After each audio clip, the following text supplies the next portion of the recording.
नमस्कार दोस्तों। आज का टॉपिक है शिक्षा का उद्देश्य। हम लोग ने कुछ शिक्षा का उद्देश्य के बारे में पिछले वीडियो में बात किया था। ये इस चैनल का नाम अनुशीलन लर्न है, जहाँ पे बीएड और बीएड की एंट्रेंस के बारे में तैयारी किया करवाया जाता है। तो आज हम कुछ और शिक्षा का उद्देश्य के बारे में बात करेंगे। तो जो पहला आज का है टॉपिक है वो है व्यक्तिक विकास। व्यक्तिक विकास मतलब कि जब व्यक्ति का विकास होता है उस क्रम में हम बात करेंगे। यह उद्देश्य यह दार्शनिक मान्यता पर आधारित है कि व्यक्ति का स्थान समाज से ऊपर है। हमेशा आप जानेंगे कि किसी भी समाज में व्यक्ति का जो स्थान होता है सबसे ऊपर होता है। इस मान्यता के अनुसार समाज का निर्माण या विकास व्यक्ति के जीवन को सुखमय एवं समृद्ध बनाने में ही सामाजिक संस्थाओं के साथ है। यानी कि देखिए कि कोई भी किसी भी चीज़ को कार्य करने का मतलब उद्देश्य ये होता है कि किसी भी व्यक्ति का जीवन सुखमय और समृद्ध यानी ऊपर की ओर बढ़े, ना कि वो नीचे की ओर। सुखी जीवन ही मुख्य उद्देश्य होता है। विद्यालय भी समाज का एक अंग है। हम लोग वैसे जानते हैं विद्यालय जो क्या है, एक समाज का ही एक अंग माना जाता है। इसका कार्य बालकों के समुचित विकास के उपयुक्त वातावरण को निर्माण करना। विद्यालय का निर्माण हम लोग क्यों करते हैं? चाहे तो बच्चे जो गार्जियन होते हैं, माता पिता होते हैं, बच्चों को पढ़ाई लिखाई और ज़रूरी आदत डलवा सकते हैं, लेकिन एक विद्यालय ऐसा इन्वायरमेंट क्रिएट करता है, बनाता है, जहाँ पर बच्चों को एक डिजायरेबल यानी कि सार्थक रूप से उन वातावरण प्रदान करता है जिसमें वो अपना विकास कर सके।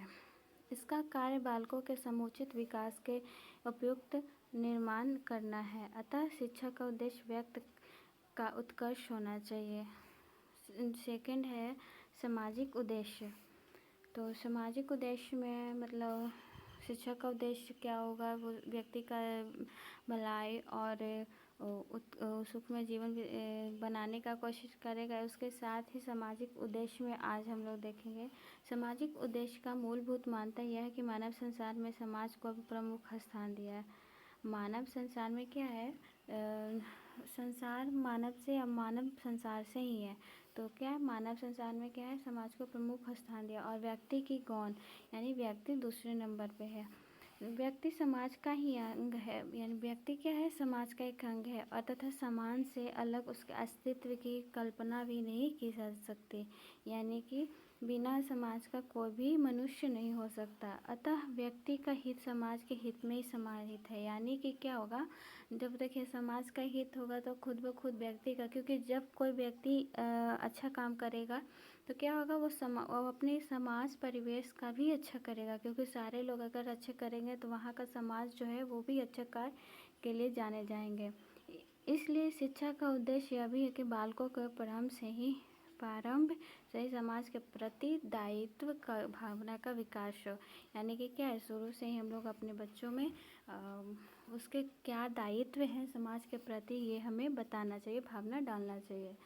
तीसरा है सांस्कृतिक उद्देश्य।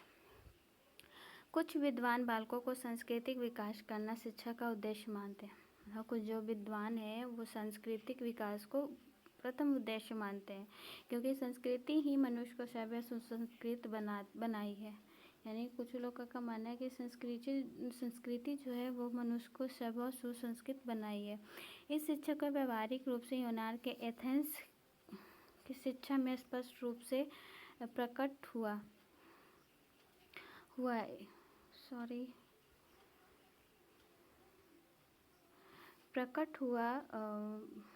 यह शिक्षा उदार शिक्षा के नाम से विख्यात है। यानी क्या है? सांस्कृतिक जो उद्देश्य है वो किस नाम से विख्यात है? उदार शिक्षा के नाम से विख्यात है। महात्मा गांधी ने इस उद्देश्य को बहुत महत्व दिया था। यानी जो हमारे महात्मा गांधी थे वो क्या इस उद्देश्य को बहुत ही महत्वपूर्ण माने थे। चौथा हमारा है चरित्र निर्माण का उद्देश्य। यानी कि शिक्षा के उद्देश्य में क्या होना है? शिक्षा देंगे तो ये क्या है? किसी का चरित्र खराब ना हो, यानी कि वो किसी के चरित्र का निर्माण भी करे।